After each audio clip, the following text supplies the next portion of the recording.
New Mandalorian Season 3 reveals amazing footage. To see what Star Wars Humanity has to say about this, and check this out.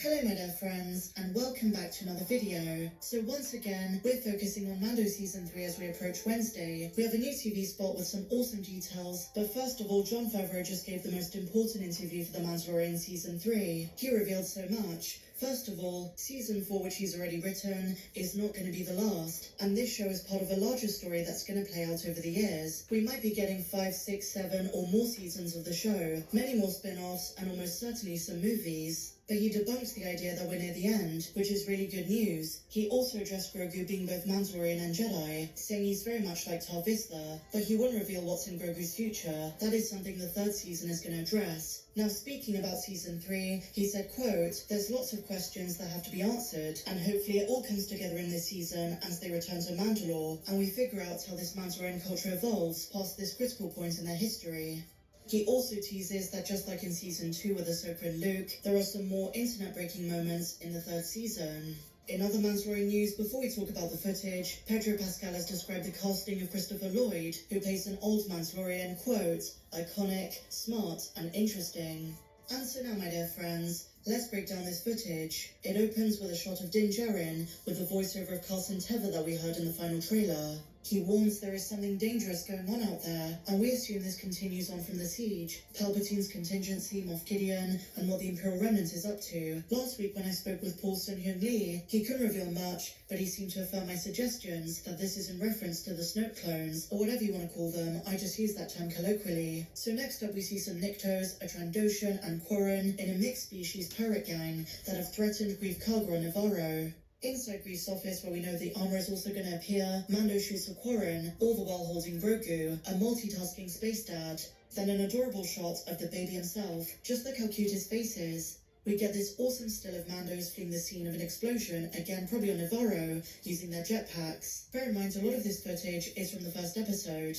Greef Karga in his outstanding red robes bids Grogu and Mando farewell before they get into the N1 starfighter. Grogu waves them goodbye, and in the background, we see a new protocol droid, a golden one reminiscent of 3PO, but as I say, this is a different and new one. And so now guys, this is the shot I really want to talk about. The most interesting still by a country mile, Mando's approaching an Earth-like planet. Some have theorized this is Nevarro, or Takodana, or Sorgan from Season 1, but I've done a bit of analysis on the intricacies of the surface. I'm pretty certain this is Naboo, which is extremely exciting if true. My theory is that Din needs parts for a starfighter that Pelimoto simply doesn't have on Tatooine, so he's sent to Naboo, which could tie into the Aftermath trilogy and what's going on there. Post-Empire, not only is Jar Jar Binks a shamed street performer after the public found out he was to blame for the rise of Palpatine, but it's also a hotspot for the Imperial Remnant, given they know and revere the fact that it was Palpatine's homeworld. They're using it probably for cloning. I made a separate video about this, so I'm not going to drag it out, but we're past the point of Operation Cinder, which thanks to Lando and Nien Nunb, the rebel heroes of the destruction of the second Death Star and Return of the Jedi, did not destroy the planet. But still, there is secret Imperial activity during this time. Unsuspecting Naboo was pivotal for the rise of the First Order later in the timeline, and I wonder if Din and Grogu are going to run into things they weren't supposed to see. Also, as I put forward in my Jar Jar Binks video, and yes, that's a real thing, it'd be hilarious to see Jar Jar and Grogu interact. I think that'd be awesome. I might be getting ahead of myself just a little bit, and this might be a new planet altogether, but to me, this looks like Naboo. And I like that theory considering the ship Din is using. We know there are going to be a few surprises in Season 3, and I really hope a return to Naboo in live action is one of them. We know the planet might also feature in Andor Season 2, with filming due to take place ahead of a castle in Kent, used in The Phantom Menace, and in Spain, which is also a filming location used for Attack of the Clones. For us prequel fans, this would be a dream come true. I'm loving these teasers and TV spots, and now my dear friends, another tidbit for Mando. Speaking to TV Line, Cobb Vanth actor Timothy Oliphant was asked if he's going to be returning. They say to recap, the Freetown sheriff was felled by blaster fire from Cad Bane during the Book of Boba Fett, and last was seen healing in a Bacta tank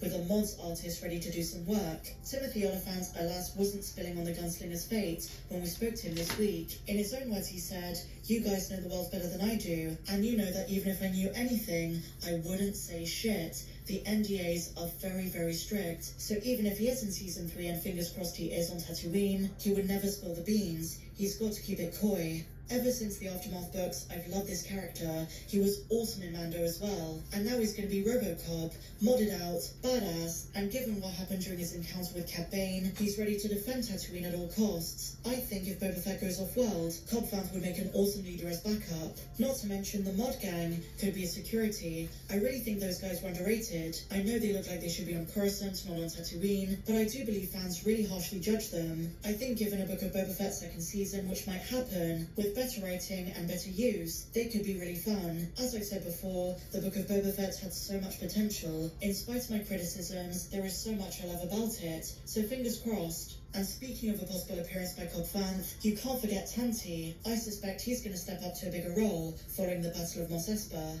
And so now, my dear Mandalorians, some awesome news for Star Wars Celebration here in London. 3 more incredible guests. Willow himself, Warwick Davis, who also had multiple roles in Star Wars across the saga. His daughter Annabelle, who was also in the most recent Willow series, but also was in The Force Awakens and The Last Jedi. She also featured in Harry Potter and the Deathly Hallows, but the latter has nothing to do with Star Wars or Lucasfilm. And finally, my absolute favourite, Denise Goff, Dedra Miro herself. I really hope we have something for Andor Season 2, some kind of announcement, maybe more stars for the show, and we do know, in Season 2, Dedra gets promoted and wears black ISB gear. A few months ago, Denise Goff teased a new outfit, super exciting stuff.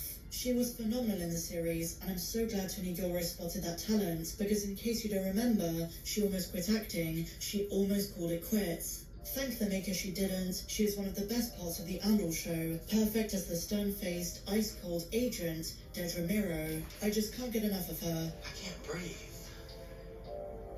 And so finally, guys, just as they've been doing for Season 1, The Mandalorian Season 2 is being adapted into a Marvel comic series. Now look, I would love to focus on the actual content of this, but Grogu on this cover art is bloody terrifying. It was pretty funny to see the reaction to this on social media. A lot of fans picked up on this. The comics for the first season were really good, but Season 2 is going to be epic. I can't wait to see Chapter 9 The Marshal in comic form. We also have the final schedule for Season 3, and as you'd expect, there are no double episodes. 8 weeks, starting in 5 days' time on March the 1st and finishing on April 19th. There is going to be so much to talk about, and fingers crossed we also have an end credit scene, maybe even teasing the Book of Boba Fett Season 2. Wouldn't that be a blast? But share your thoughts in the comments down below of everything we spoke about in this news update. If you enjoyed this video, please be sure to give me a big fat thumbs up, subscribe if you're new, and why not check out our Patreon page? The link is down there in the description. There are nearly 200 videos not found here on YouTube. You also get access to our Discord server, your name at the end of my videos, and so much more. But until the next one, guys, may the Force be with you always. Subscribe, like this video. Have a great day, and see you guys. Bye.